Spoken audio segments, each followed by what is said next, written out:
Right Pawan, Kaleshwaram ప్రాజెక్టుకు సంబంధించి గత ప్రభుత్వం తీసుకున్న నిర్ణయాల వల్లే కాళేశ్వరం ప్రాజెక్టు ఇలా దెబ్బతింది అని చెప్పేసి తీవ్ర ఆరోపణలు అయితే వెల్లువెత్తుతున్నాయి. దీనికి సంబంధించి కాళేశ్వరం ప్రాజెక్టు నిర్మాణ పనుల విషయంలో గత ప్రభుత్వ రాజకీయ ప్రయోజనాలు ఆశించి చేపట్టిన తొందరపాటు చర్యలే బ్యారేజీలను దెబ్బతీశాయా? అవసరమైన సర్వేలు నిర్వహించి నిర్ధారిత ప్రమాణాలను జాగ్రత్తగా పాటిస్తూ 10 ఏళ్ల సమయంలో నిర్మించాల్సిన ప్రాజెక్టును కేవలం 3 ఏళ్ల వ్యవధిలోనే హడావిడిగా పూర్తి చేయడమే బ్యారేజీల కుంగుబాటుకు కారణమా అంటే అవుననే అంటున్నారు నిపుణులు. ప్రాజెక్టు రూపకల్పన సమయంలో జియో ఫిజికల్ సర్వేలను విస్మరించారని, జీఎస్ఐ సర్వే చేయించలేదు అని అంటున్నారు. కాళేశ్వరం ప్రాంతం త్రివేణి సంగమంగా ప్రాచుర్యం పొందిందని, అక్కడ అంతర్వాహిని ప్రవహిస్తోందని చాలా మంది విశ్వసిస్తున్నారని, కానీ అక్కడ ఆ అంతర్వాహిని ఉందా లేదా అన్న విషయాన్ని తేల్చలేదు అని గుర్తు చేస్తున్నారు.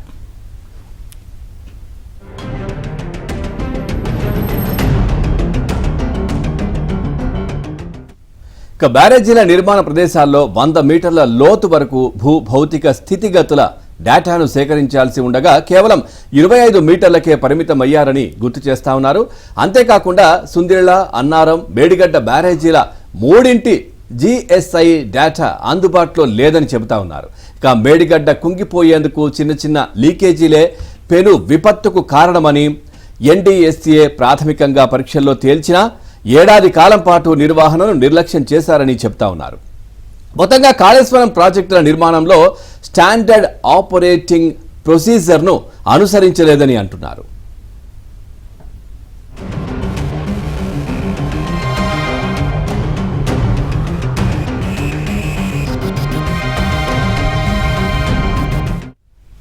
బ్యారేజీల నిర్మాణ సమయంలో డిజైన్లను అనుసరించి పనులు చేపట్టినా కొన్ని కీలకమైన సాంకేతిక అంశాలను విస్మరించారని నిపుణులు చెబుతున్నారు.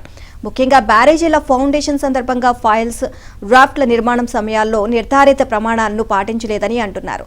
ఫైల్స్ ఏర్పాటు సందర్భంగా లీకేజీలు ఏర్పడకుండా బెంటోనైట్ కమిటీతో వాటర్ ప్రూఫ్ చేయాల్సి ఉన్నా దాన్ని సరిగ్గా చేయలేదు అని పేర్కొంటున్నారు. కట్ ఆఫ్ ఫైలింగ్ నిర్మాణ సమయంలో ఒకదానిపై మరో ఫైల్ వేసేటప్పుడు పగుళ్లు ఏర్పడతాయని, ఆ పగుళ్లు బెంటోనైట్ కెమికల్తో పక్కాగా ప్రూఫింగ్ చేయాల్సి ఉంటుందని గుర్తు చేస్తున్నారు. కానీ వాటిని సరిగ్గా చేశారా లేదా అని చెప్పేందుకు సరైన డేటా రికార్డులు కూడా అందుబాటులో లేవు అంటున్నారు. ఇక్కడ ఏమాత్రం గ్యాప్ ఉన్నా సకాలంలో గుర్తించకపోతే అదే పెను విపత్తుకు దారితీస్తుంది అని, మేడిగడ్డ బ్యారేజీలో అదే జరిగింది అని అంటున్నారు.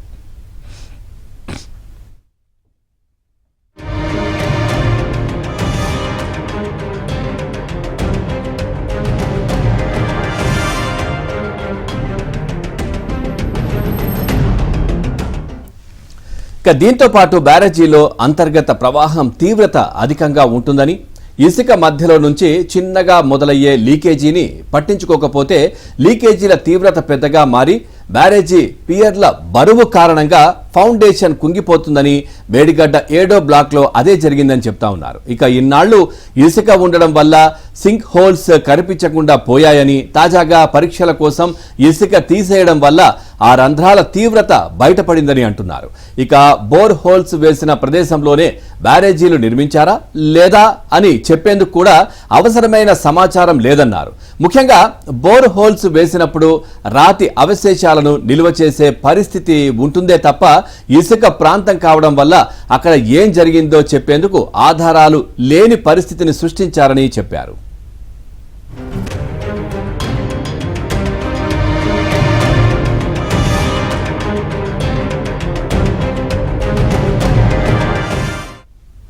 దెబ్బతిన్న మేడిగడ్డ 7వ బ్లాకును పునరుద్ధరించడం సాధ్యమేనని ఇంజనీరింగ్ నిపుణులు చెబుతున్నారు. ముఖ్యంగా బ్యారేజీ మొత్తం డేటాను విశ్లేషించడం, లోపాలను కనుగొనడం, వాటిని సరిచేయడం వంటి అంశాలపై ప్రస్తుతం ఎన్డీఎస్ఏ దృష్టి సారించినట్లు పేర్కొంటున్నారు.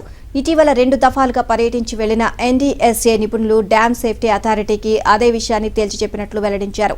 దెబ్బతిన్న పియర్ల వద్ద గ్రౌండింగ్ను పగడబందీగా చేయడంతో పాటు గోడను నిర్మించి బ్యారేజీని రక్షించుకునేందుకు అవకాశం ఉంటుంది అని చెబుతున్నారు.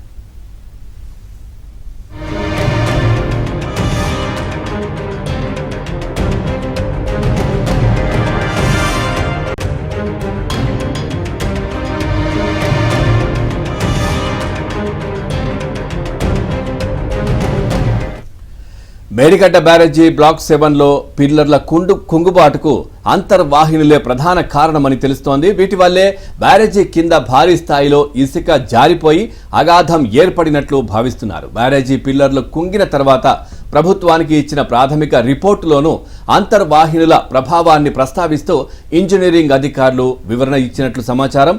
మేడిగడ్డ బ్యారేజీ నిర్మాణానికి ముందే ఆ ప్రాంతంలో సుడిగుండాల ప్రభావం ఉన్నట్లు అధికారులు గుర్తించినట్లు తెలుస్తోంది. ఇక ఆ ప్రాంతంలో గోదావరి నది 2 పాయలుగా ప్రవహించేదని, అందులో ఒకటి బ్లాక్ 7 మీదుగానే ఉండేదని చెబుతున్నారు. నది పాయలుగా ఏర్పడి ప్రవహిస్తున్నప్పుడు దాని కిందే అంతర్వాహినులు ప్రవహిస్తాయని నిపుణులు చెబుతున్నారు. బ్యారేజీలో డ్యాం మాదిరిగా నెలల తరబడి నీటిని నిల్వ చేయడం వల్లే అంతర్వాహినుల ప్రభావానికి ఆజ్యం పోసినట్లయిందని ఆ అధికారి చెప్పారు. అంతేకాకుండా గోదావరి నదిలో ఒక్కో చోట ఒక్కో రకం ఇసుక లభిస్తుందని, మేడిగడ్డ బ్యారేజీ వద్ద పూర్తిగా సన్న రకం ఇసుక ఉండడమే కుంగుబాటుకు మరో కారణమని తెలుస్తోంది.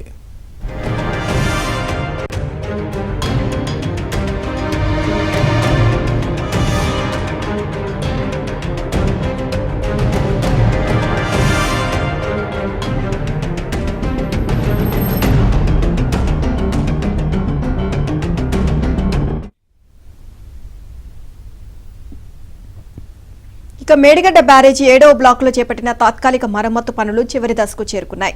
గ్రౌండింగ్ ప్రక్రియ తుది దశకు చేరుకోగా ఫీడ్ ఫైల్స్ అమరిక పనులు పూర్తి కావస్తున్నాయి. ఇక శుక్ర శనివారాల్లో కురిసిన వర్షాలతో కొంతమేర పనులకు అంతరాయం ఏర్పడింది.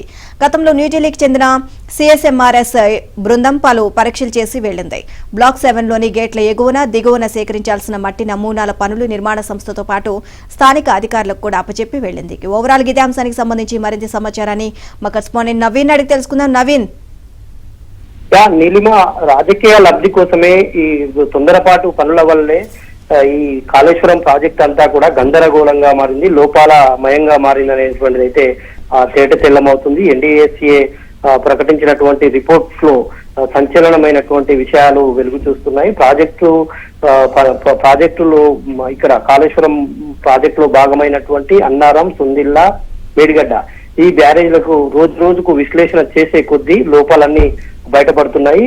నిర్మాణ పనుల్లో అడుగడుగున ఉల్లంఘనలు, ఎక్కడ కూడా నిర్మాణంలో స్టాండర్డ్స్ పాటించలేదు, స్టాండర్డ్ ఆపరేటింగ్ ప్రొసీజర్ ఎక్కడ కూడా ఫాలో కాకపోవడం మూలాన్నే ఇటువంటి సమస్యలన్నీ బయటపడుతున్నాయనేటువంటిది తేట తెల్లమైంది.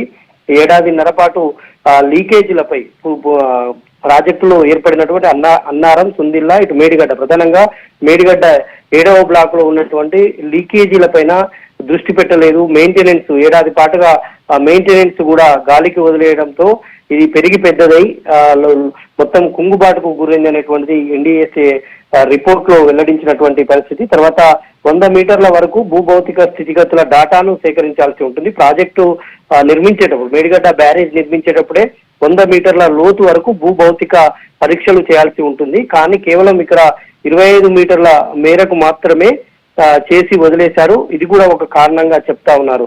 అయితే ఈ ప్రాజెక్టులకు సంబంధించి కీలకమైనటువంటి రికార్డులన్నీ కూడా మాయం చేయడంతో పూర్తిగా ఎట్లాంటి స్టాండర్డ్ పాటించారు, ఏ అంశాల మీద పరిగణలోనికి తీసుకుని నిర్మాణం జరిగిందనేటువంటి విషయాలు అయితే తెలియడం లేదు. దీంతో మరింత కఠినతరం అవుతుంది. ప్రాజెక్టు కుంగడానికి గల పూర్తి కారణాలను అన్వేషించేటువంటి క్రమంలో డాటా దొరకకపోవడంతో కొంత ఇంజనీరింగ్ నిపుణులు కూడా ఇబ్బందులు పడుతున్నటువంటి పరిస్థితులు మనకు కనిపిస్తున్నాయి. తర్వాత ఫైల్స్ ఏర్పాటు సందర్భంగా లీకేజీలు ఏర్పడకుండా జెంటో కెమికల్స్ వాటర్ ప్రూఫ్ చేయాల్సి ఉంటుంది. కానీ ఇక్కడ ఆ పద్ధతి పాటించకపోవడంతో అండర్ కరెంటు వాటర్ ఫ్లో, అంటే ఇక్కడ అంతర్గత నీటి ప్రవాహం తీవ్రత ఎక్కువగా ఉంటుంది. ఆ అంతర్గత నీటి ప్రవాహం తీవ్రతతోటి ఇసుక రేణువులు అన్ని కూడా కొట్టుకుపోయి ఆ పియర్స్ బరువుతో లోపలికి కుంగుబాటుకు గురైంది. ఇది 7వ బ్లాక్ లో ఇదే జరిగిందనే ఎన్డీఏసీ నిపుణులు చెప్తా ఉన్నారు. అయితే ఈ విధంగా ఒక్కొక్కటి రోజుకొక లోపం కాళేశ్వరం మేడిగడ్డ బ్యారేజ్ లో వెలుగు చూస్తున్నది. దీంతో ఒకవైపు నిర్మాణ పనులు జరుగుతా ఉన్నాయి, మరోవైపు లోపాలు బయటపడుతున్న కొద్దీ ఒక్కొక్కటిగా సరిచేస్తా ఉన్నారు. పూర్తి స్థాయిలో ఇది సరిచేసేటువంటి అవకాశం ఉందని అయితే ఎన్డీఏసీ రిపోర్ట్ లో పేర్కొంది. కానీ ఎంత టైం పడుతుంది, ఇంకా ఎంతకాలం పడుతుంది, ఇట్లా సరిచేస్తున్న కొద్దీ లోపాలు అయితే ఒక్కొక్కటిగా బయటపడుతుండడంతో ఒక గందరగోళమైనటువంటి పరిస్థితి అయితే ఏర్పడింది. దీని అంతటికీ కారణం అప్పుడున్నటువంటి ప్రభుత్వం తొందరపాటు చర్యల వల్లనే ఇదంతా జరిగింది. లోపాలను కప్పిపుచ్చుకునేందుకు కనీసం అక్కడ విచారణ కూడా జరపలేదు. ఆ లోపాలను కప్పిపుచ్చుకునేటువంటి క్రమంలోనే దాన్ని నిర్లక్ష్యం చేయడంతో మరింతగా కాళేశ్వరం ప్రాజెక్టు మేడిగడ్డ బ్యారేజ్ కుంగుబాటుకు కారణమైనైతే ప్రాథమిక నివేదికలో వెల్లడైంది. మరోవైపు నిర్మాణ పనులు, ఒకవైపు మరమ్మత్తు పనులు చివరి దశకు చేరుకున్నాయి. ఇప్పటికే పలు గేట్లను తొలగించినటువంటి ఇంజనీరింగ్ నిపుణులు కావచ్చు, నిర్మాణ సంస్థ ప్రతినిధులు కావచ్చు, పలు గేట్లను తొలగించి నిర్మాణ పనులు కూడా చేస్తా ఉన్నారు. ఇవి కూడా తుది దశకు చేరుకున్నాయి. మరో 2-3 నెలల్లోనే ఈ పనులు కూడా పూర్తి అయ్యేటువంటి అవకాశం ఉంది. అయితే ఈ ఏడాది ఖరీఫ్ కు నీరందేటువంటిది గగనంగానే మనం చెప్పుకోవాలి. ఎందుకంటే ఇక్కడ నిర్మాణ పనులు పూర్తి దశలో సాగుతున్నాయి కాబట్టి ఈ ఏడాది మేడిగడ్డ నుంచి నీరు ఎత్తిపోయడం అసాధ్యమనే చెప్పుకోవాల్సి ఉంటుంది. Neelima. Right, thank you Naveen.